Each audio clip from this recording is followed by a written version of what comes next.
Mantan pemain Oriental Sirkus Indonesia Taman Safari melaporkan dugaan kekerasan dan eksploitasi telah terjadi sejak puluhan tahun. Bahkan beberapa korban mengaku tidak mengetahui asal-usul keluarganya karena sudah dilatih bermain sirkus sejak kecil. Lantas bagaimana kisah di balik gemerlap sirkus Taman Safari? Kita akan berbincang malam hari ini bersama Mbak Vivi dan Mbak Lisa, mantan pemain sirkus. Dan juga ada Bapak Happy Sebayang, kuasa hukum korban.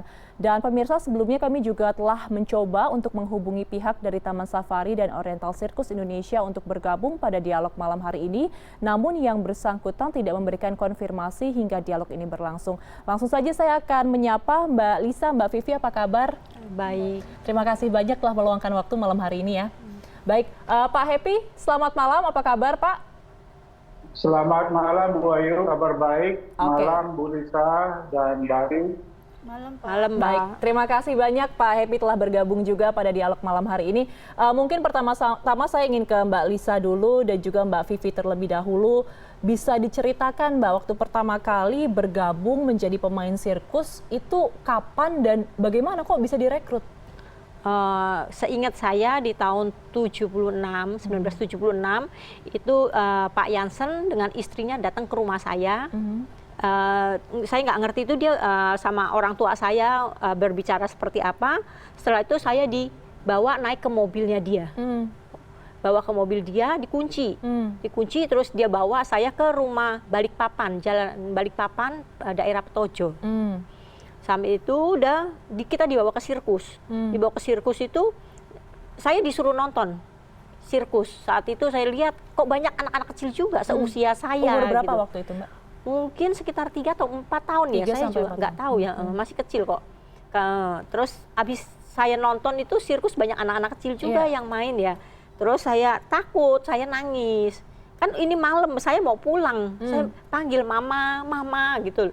Terus akhirnya saya disuruh masuk ke dalam, di tenda itu seperti ada ruangan ya, buat tidur anak-anak itu, satu mobil tuh gelap.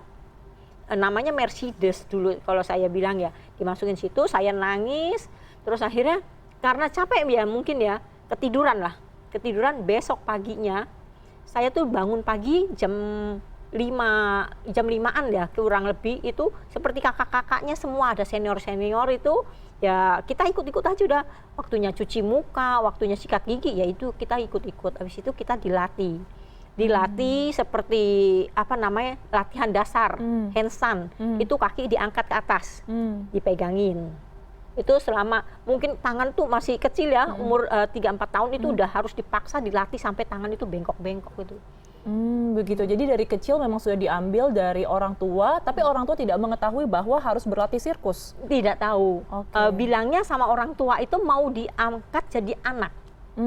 Jadi anak angkat, ya, tapi mau ternyata dipekerjakan. Iya, mau disekolahkan ke luar negeri. Oh, oke, baik. Mungkin Mbak Vivi bisa cerita, kalau dari Mbak Vivi ceritanya sama tidak dengan Mbak Lisa?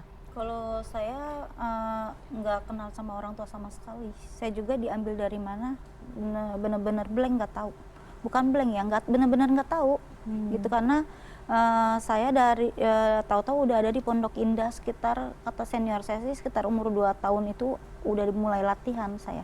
Oke, tapi ingat tidak ketika sadar sudah ada di permainan sirkus, usianya waktu itu berapa Mbak? Saya pertama latihan itu sekitar kurang lebih 2 tahunan. 2 tapi masih tahun? yang standar ya latihannya. 2 tahun itu boleh saya tahu waktu itu tahun berapa? Saya nggak tahu tahunnya. Tahunnya tidak tahu, Nggak pertama tahu. kali direkrut? Nggak tahu. Oke, informasinya juga kemarin yang sempat dikabarkan mengalami kejadian-kejadian kekerasan dan eksploitasi. Bisa dijelaskan maksudnya kekerasan dan eksploitasi itu seperti apa? Kita kan dari kecil ya dilatih, bangun pagi sampai mungkin jam 9 makan. Jadi tidak ada waktu bermain, ya toh. Terus yang ada tuh hanya latihan. Jam tidur harus tidur. Latihan. Kita tidak ada waktu untuk ngobrol, bermain atau gimana tuh tidak pernah ada. Jadi setelah latihan, pokoknya mungkin sekitar saya umur 7 tahun, saya udah mulai show. Di sini ada fotonya saya waktu show masih kecil. Oke. Ya, udah mulai show. Jadi kita tuh nggak ada waktu untuk bermain. pingin kita tuh punya boneka, ya namanya kita anak perempuan ya, pingin punya boneka, main masak-masakan, itu tidak pernah ada waktu seperti itu. Pernah saya itu lagi mainan ya, kalau di itu kan ada ya tutup botol, kerop itu, kita buat main masak-masakan, itu ketahuan sama bos ya, bos-bosnya itu, dipukulin kita. Oh, ada pemukulan. Iya, itu kecil. dipukul. Oke, tapi Mbak ini kan dari kecil ya di sirkus ini. Pernah merasakan bangku pendidikan? Nggak pernah. Nggak pernah Sama sekali. Nggak. Cuman diajarin baca, nulis, berhitung tuh diajarin sama karyawati yang bekerja itu diajarin. Cuman 1 jam, diajarinnya 1 jam doang pas setelah makan siang. Setiap hari? Setiap hari. Setiap hari. Setiap hari dari Senin sampai Senin lagi ya? Setiap hari Senin sampai Sabtu. Senin Minggu sampai Sabtu. libur. Minggu karena kan ada show di siang hari. Oke, baik. Saya ingin ke Pak Happy terlebih dahulu. Pak Happy, ini kan kasusnya sangat ramai diperbincangkan ke publik saat ini. Nah, dengan ramainya kasus ini, kemarin juga sempat ada konferensi pers dari pihak Taman Safari dan OCI. Apakah sudah ada komunikasi langsung dari pihak Taman Safari atau OCI terhadap tim kuasa hukum? Sampai malam ini kita live itu belum ada, Bu Ayu. Oke. Jadi kami jelaskan bahwa sebetulnya sebelum ini viral, kami selaku kuasa hukum tentu secara kekeluargaan telah menyurati pihak keluarga Manangsang, termasuk menyurati Taman Safari untuk menyelesaikan ini secara kekeluargaan. Mengingat bahwa tahun 97 telah ada rekomendasi Komnas HAM dan rekomendasi itu nyata-nyata belum pernah direalisasikan. Jadi kami mengingatkan, ayolah kita duduk bareng untuk bicarakan secara kekeluargaan. Tapi dari beberapa surat yang kami layangkan, itu tidak pernah direspon, ditanggapi apapun.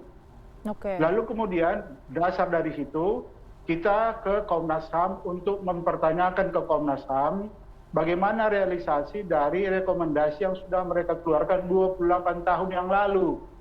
Jadi kalau mulai 97 sampai 2025, ini kalau kita hitung 28 tahun. Bagaimana realisasinya? Kami mohon agar Komnas HAM memanggil teradu untuk mempertanyakan bagaimana realisasi dan rekomendasi yang mereka buat. Karena di rekomendasi ini, Bu Ayu, ini di pernyataan Komnas HAM, itu secara jelas menyatakan bahwa ada 4 bentuk pelanggaran dan ada 4 bentuk rekomendasi. Yang 4 bentuk pelanggaran HAM ini itu nyata-nyata sudah dijelaskan, tapi ini seringkali dibantah Pak Tony Sumampo. Jadi bingung juga beliau. Jadi di sini jelas dikatakan ada pelanggaran hak anak karena tidak pernah disekolahkan. Itu tertulis. Lalu yang kedua, ada pelanggaran hak anak karena ada eksploitasi. Ada pelanggaran hak anak karena kehilangan asal-usul orang tua, itu jelas di sana. Lalu ada pelanggaran hak anak karena tidak ada jaminan sosial. Tapi di beberapa komentar beliau, saya melihatnya beliau membantah mereka disekolahkan kok. Baik. Mereka diambil dari Yayasan Kalijoko. Ini teman-teman diambil dari orang tua. Kalaupun ada 1-2 yang diambil dari Kalijoro bisa saja, tapi jangan digeneralisasi. Jadi seolah-olah semuanya orang tuanya berasa Kalijoro. Jangan, ini sangat menyakiti hati para korban.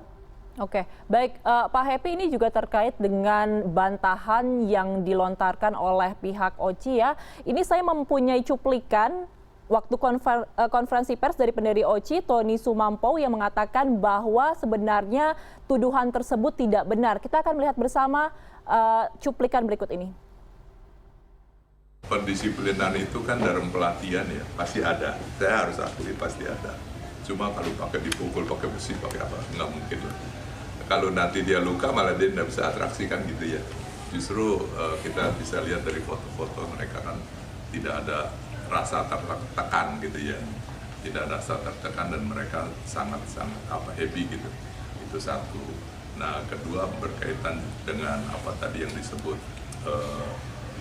penyiksaan itu ya, itu kan hanya membuat sensasi supaya yang dengar wah serius gitu ya. Ya, mungkin saya akan tanyakan ini ke Mbak Lisa dan juga Mbak Vivi. Tuduhannya tadi dibantah, tidak ada eksploitasi, tidak ada kekerasan, bahkan sempat juga ditujukan video atau foto di masa lalu ketika jalan-jalan bareng, berenang ke Candi Borobudur bersama-sama. Bagaimana Mbak tanggapannya? Kalau tidak ada eksploitasi itu, kalau anak dipekerjakan sejak kecil itu dibenarkan? Dan kita tidak pernah dipertemukan dengan orang tua. Nah, kalau waktu kita jalan-jalan itu kalau pas posisi itu anaknya bos-bosnya itu datang. Jadi kita jalan-jalan, iya kita tersenyum saat jalan-jalan, kita happy. Tapi kalau di sirkus kita kan nggak bisa happy ya. Anak kecil kalau diajak jalan-jalan pastinya happy, di mana diajak berenang, di Jalan Borobudur, itu pasti kan kita seneng tuh. Oke, di sini Mbak Vivi dan juga Mbak Lisa sudah membawa satu dokumen. Ini bisa ditunjukkan ke kamera ya, foto-fotonya ketika berjalan-jalan waktu itu. Oh ya. Sudah ada, tadi sempat diperlihatkan. Ini bersama. Boleh diperlihatkan, Oke. Mbak? Ini bersama Fran Manangsang. Ini anak-anaknya pas datang ini. Oke. Jadi ada anaknya, ada istrinya. Ini liburan sekolah. Ini mereka itu pasti kita diajak jalan-jalan, jadi kita happy. Biasanya kalau mereka nggak ada kan kita di dalam sirkus latihan terus gitu ya. Ini mungkin hari Sabtu baru kita jalan-jalan. Enggak tiap bulan juga enggak. Hanya ketika anaknya datang Berlibur saja. sekolah, iya. Kalau pas jadwal libur sekolah, anak-anaknya itu mungkin pas Tony yang ada di sirkus, itu anak-anaknya Tony yang datang. Ada Fran, kan mereka bergantian jaga sirkus itu. Setelah adanya taman safari, mereka itu bergantian. Kalau sebelumnya mereka itu bertiga ada di sirkus, jadi pemain sirkus. Tony sebagai pemain macan, hewan, simpanse, Jansen sebagai pemain sulap, dan Frans sebagai pemain ketangkasan juggling. Berarti Anda diperlakukan baik ketika anak-anaknya ada di lokasi, Iya, tetapi berarti anaknya tidak mengetahui hal ini terjadi kepada Mbak Vivi dan Mbak Lisa? Anak-anaknya nggak ada yang tahu. Anak-anaknya sama sekali tidak ada yang Kalau tahu? menurut saya nggak ada yang tahu. Oke, dan ini berarti berlaku atau terjadi hanya setahun sekali, setahun dua kali saja? Iya, kalau mereka pokoknya libur sekolah, pokoknya kalau anak-anaknya mereka datang kita seneng. Oke. Karena tidak ya pemukulan itu berkurang lah, dan kita bisa jalan-jalan. Oke, baik. Saya ingin kembali ke Pak Happy. Pak Happy, mengenai hal ini sebenarnya kan tuntutan yang dilayangkan mengenai ganti ruginya adalah sejumlah 3,1 miliar rupiah. Nah, pihak Taman Safari menuduh ada motif ekonomi dari kasus ini. Bagaimana perhitungannya, Pak? Ya, jadi yang kami tuntut pada dasarnya tidak mengarah kepada uang, Bu Ayu. Jangan dikonotasikan seolah-olah kita menuntut uang dan mengejar uang, tidak. Tapi kita menuntut ada realisasi dari rekomendasi Komnas HAM. Apa poin-poinnya? Kita diskusikan. Poinnya kan ada 4. Pertama, di rekomendasi Komnas HAM itu adalah mempertemukan para korban dengan orang tuanya. Sekarang dari 18 orang yang kita dampingi, 11 orang itu sampai hari ini belum ketemu orang tuanya. Tidak punya identitas data diri yang faktual. Jadi KTP yang mereka miliki itu sama sekali bukan KTP dengan data faktual, bukan. Karena mereka nggak tahu kapan lahir, siapa orang tuanya, ini sedih. Itu poin pertama dari rekomendasi Komnas HAM. Yang kedua, harus mengurangi tindakan disiplin yang jurus ke arah penyiksaan. Artinya apa? Artinya Komnas HAM pada saat melakukan pemeriksaan dan temuan fakta-fakta terhadap laporan korban, pada saat itu proses disiplin yang mengarah kepada kekerasan penyiksaan itu berlaku. Makanya di sini dikatakan mengurangi disiplin yang mengarah kepada proses penyiksaan dan kekerasan, itu nyata di sini. Oke. Jadi nggak dikarang-karang kok. Lalu yang keempat apa katanya di sini? Agar menyelesaikan segala sengketa, berbagai sengketa antara para korban dengan pihak terkait. Berbagai sengketa itu ada banyak sengketa kok. Ini bukan masalah ganti rugi saja, bukan. Kalau itu sederhana hitungnya. Oke. Tapi bukan di situ. Tapi persoalannya adalah kita coba telaah ini rekomendasi Komnas HAM-nya. Ayo, ini kewajiban dan Bu Ayu, ini Komnas HAM tentu bekerja secara objektif dan memiliki integritas. Ini pada masa Prof. Muladi sebagai komisioner. Jadi nggak ada kepentingan apapun terhadap korban. Jadi kalau ini sudah temuan Komnas HAM, kita yakin dan percaya tentu berdasarkan fakta-fakta, bukti-bukti, saksi-saksi, sehingga kemudian kenapa Komnas HAM mengeluarkan rekomendasi ini. Jadi jangan semata-mata ini kok ganti rugi, tidak. Bukan masalah uang, sama sekali tidak. Jangan diarahkan ke sana. Baik. Pak Happy, jadi kalau misalkan tuntutannya bukan hanya uang saja, apakah akan ada rencana kasus ini ditarik ke ranah pidana? Pidana masuk, pelanggaran HAM masuk. Kalau pidananya apa? Pidananya kan ini terbukti 11 orang sampai hari ini tidak ketemu dengan orang tua dan keluarganya, ada penghilangan asal-usul. Yang kedua, ada kekerasan fisik. Kekerasan ini dialami oleh para pelaku dan itu nyata. Tapi Anda menuntut pelaku ke arah pidana juga? Ada usaha untuk memenjarakan pelaku? Tentu pidana jalan, pelanggaran jalan, pidana jalan, perdata jalan, semuanya jalan. Segala bentuk upaya hukum akan kami lakukan. Baik. Saya ingin kembali ke Mbak Lisa dan juga Mbak Vivi. Mbak Lisa, Mbak Vivi, ini kan Mbak sudah bekerja selama puluhan tahun sebagai pemain sirkus. Mendapatkan gaji atau tidak, Mbak? Tidak pernah. Kita dapat uang jajan setelah saya usia 15 tahun, saya dapat 5.000 setiap bulan. 5.000 per bulan? Kalau saya nggak nerima. Kenapa tidak menerima? Karena mungkin waktu itu saya masih terlalu kecil. Saya kan karena waktu itu dipindah ke sekitar umur 12 apa 11 tahun saya dipindah ke Taman Safari. Tapi setelah di Taman Safari saya menerima itu cuma beberapa bulan pas sebelum saya melarikan diri dari sana. Itu cuma dikasih buat beli pizza waktu itu. Berapa waktu itu, Mbak? Waktu itu kan saya disuruh tanda tangan dapat uang, tapi katanya Ibu Fran uangnya simpen ditabung sama dia. Terus cuman saya dikasih buat jajan pizza, waktu itu pizza berapa ya, 2.500 apa berapa gitu, saya nggak inget saya. Tapi tidak pernah bertanya, saya tidak mendapatkan uang? Nggak berani. Apa yang akan terjadi kalau ada menanyakan itu? Ya kita punya perasaan takut aja. Soalnya memang kayak kita lihat dengar suara jalan kakinya aja udah takut kita. Ada trauma mendalam ya. Bagaimana dengan fasilitas seperti makan, kemudian tempat tidur, tempat tinggal, apa yang Anda dapatkan? Ya kita seperti biasa gitulah, kalau di sirkus namanya lapangan ya. Tidur di tenda-tenda itu ya udah bagi kita ya udah cukuplah, layak lah, nggak apa-apa ya mungkin kayak gitu. Tapi pakai papan gitu, pakai kasur tipis gitu. Terus ada kasurnya. Itu kita waktu kecil, tapi setelah dewasa mungkin umur 15 tahun kita pindah di karavan. Anda ingat waktu itu ada berapa orang yang tidur bersama Anda setiap malam, Mbak? Oh banyak itu anak-anak sepantaran. Iya, adalah mungkin ada 12, terus yang seniornya itu ada 6. Terbayang tidak waktu itu apakah cukup besar untuk tidur sampai sebanyak itu orangnya, apa harus berdempet-dempet? Berdempet-dempet langsung. Berdempet kayak ikan teri itu, dijemur-jemur itu. Kadang saya juga tidur di susun gitu, apa yang pakai kelambu itu ya. Iya, saya kayak kadang suka pernah tidur di tempat itu. Jadi ada lelakinya yang atas, kita yang bawah perempuan gitu. Selama 30 tahun berkarir, pernah mendapatkan hukuman apabila Anda tidak perform, tidak bagus atau seperti apa? Pernah mendapatkan hukuman, Mbak? Sering. Hukuman seperti apa itu?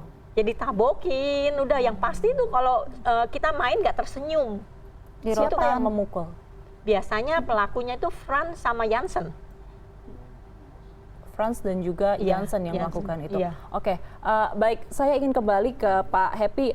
Pak Happy, jadi kalau kita melihat dari konferensi pers yang dilakukan oleh Taman Safari dan juga Oci ini membantah terus tuduhan-tuduhan yang dilayangkan kepada mereka, dan mereka menyebutkan bahwa ini adalah bentuk sebagai provokasi. Sebelum saya meminta komentar Anda, kita akan terlihat terlebih dahulu bagaimana pernyataan dari pihak Taman Safari dan juga Oci berikut ini. Ada sosok provokasinya gitu loh yang menciptakan ini. Mengandung unsur kebohongan, ada rencana upaya hukum untuk terkait dengan kasus ini, Pak Rani? Terhadap anak-anak kasihan lah ya mereka ya, karena saya pikir tapi kepada provokatornya itu harusnya kita harus bisa. Artinya lagi mengupayakan upaya hukum? Iya, kita akan upayakan itu. Tapi terhadap anak-anak ya kayak anak sendiri lah ya, bagaimana dia bicara juga kan kita harus sadar mereka memang dibawa ke arahnya ke situ kan gitu ya. Pasti mereka akan cacat nanti. Baik, Pak Happy, ada pihak yang berusaha memprovokasi. Bagaimana pendapat Anda? Iya, itu tidak benar, Bu Ayu. Kenapa? Karena justru apa yang disampaikan di publik itu adalah fakta real yang dialami oleh para korban. Anda bisa bayangkan bagaimana mereka menerangkan itu original sambil menangis, itu bukan sesuatu yang direkayasa, sama sekali tidak. Jadi apa yang mereka terangkan itu nyata-nyata real mereka alami. Itu poin pertama. Poin kedua, sebelum ini viral, sekali lagi kami menjelaskan, kami menyurati kepada keluarga Pak Hadi Manangsang untuk duduk secara kekeluargaan membicarakan masalah ini karena belum ada realisasi. Tapi kemudian kan tidak ada respon. Tidak ada respon, tentu kita tempuh upaya baik non-litigasi maupun litigasi. Ya. Litigasinya tentu nanti ada cara pidana, ada bentuk pelanggaran HAM, ada bentuk perdata. Jadi sekali lagi jangan dikaitkan dengan ganti rugi, tidak, itu jauh sekali. Baik, Pak Happy, jadi kalau dari kasus ini setahu saya bahwa pernah diangkat sekitar tahun 1970 dan waktu 1997, terima kasih konfirmasinya. Dan waktu itu akhirnya kasusnya menguap begitu saja. Nah, kalau misalkan ternyata akhirnya kasus ini kembali menguap dan pihak yang harus bertanggung jawab justru terus membantah, langkah hukum apa yang akan Anda ambil? Yang pertama tentu pelanggaran HAM ini kan salah satu bentuk kewajiban perlindungan dari negara. Itu utamanya dulu. Jadi kita akan coba melihat peran dari lembaga-lembaga negara kita, Komnas HAM, Komnas Perempuan, Kementerian HAM, Polri, dan lembaga terkait. Apakah mereka selaku negara yang bertindak melindungi warganya, hak asasi warganya, mau bertindak atau tidak? Ini sudah 28 tahun. Itu poin pertama. Yang kedua, kalau negara tidak bertindak untuk melindungi warganya, tentu hak warga untuk justru mempersoalkan perintahnya dan pelakunya.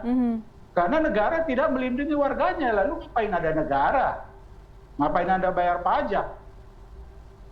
Ngapain ada undang-undang? Kan begitu. Jadi ini kita mendorong publik untuk mendorong tanggung jawab negara dulu untuk mengingatkan pelaku. Anda pelaku, ada rekomendasi Nasram, Anda patuhi dong. Makanya di Kementerian Hak Asasi, Bu Ayu, itu ada Dirjen Kepatuhan. Artinya apa? Dirjen yang mengawasi kepatuhan dari semua lembaga negara maupun swasta terhadap kewajiban-kewajiban dia dalam memenuhi hak asasi seseorang atau warga negara. Kalau memang ada kewajibannya, patuhi dong. Itulah tugas dari Dirjen HAM. Kalau dia tidak mampu, berarti negara nggak mampu dong. Ngapain lagi ada negara? Baik. Saya ingin mendapat komentar dari Mbak Lisa dan juga Mbak Vivi, seperti yang tadi telah dikatakan bahwa sempat ada kasus ini menyeruak ke publik tahun 1997 ya, kemudian menguap begitu saja. Kenapa saat ini Mbak Lisa dan Mbak Vivi akhirnya kembali membawa kasus ini ke publik? Nah, karena saya kan merasa kalau dulu itu tertutup, ya. Kalau sekarang zamannya viral, ya toh ada banyak untuk akses internet kita juga ada gampang, sosmed, ya. Kita berharap semua untuk dari publik bisa membantu kita, speak up kita gitu loh, biar semua orang itu tahu kasusnya kita ya. Kalau dulu kan mungkin karena keterbatasan komunikasi nggak ada. Dan tidak ada viral seperti ini, walaupun dulu udah viral ya sampai masuk di majalah Kartini, tapi bisa tertutup. Kalau sekarang kan lewat HP, lewat apa itu kan lebih gampang. Sebarannya lebih luas ya? Iya, lebih luas. Pertanyaan terakhir Mbak Lisa dan juga Mbak Vivi, keadilan seperti apa yang Anda inginkan saat ini? Saya minta keadilan ini untuk saya dipertemukan dengan orang tua saya, mengembalikan identitas saya, silsilah saya, dari mana saya ini. Saya ini lahir di mana, nama orang tua saya siapa, ayah ibu saya siapa, dan berapa saudara saya yang ada.